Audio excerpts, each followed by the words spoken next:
it's not that about endorsements, but he has a career.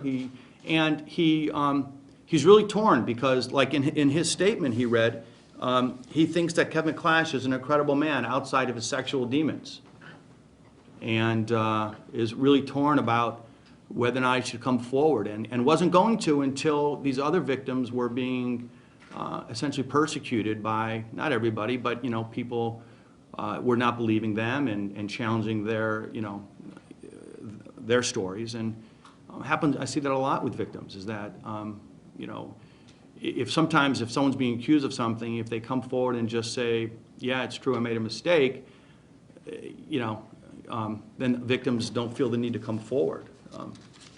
But in this case, these victims, the previous victims, were being challenged, and so he came forward to support them.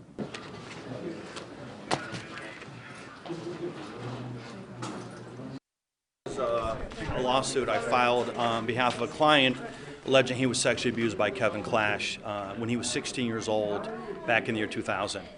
He alleges he came to New York in high school to look at modeling work, went on a gay chat line, was contacted by Kevin Clash, who was using a different name, and that they engaged in sexual activity, oral sex, etc.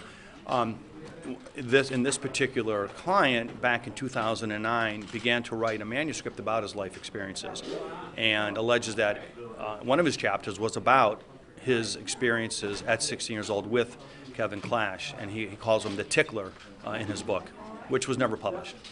So why now? He's coming forward now because he saw the other victims come forward and their veracity being challenged, and felt that as he needed to step forward and reveal the truth.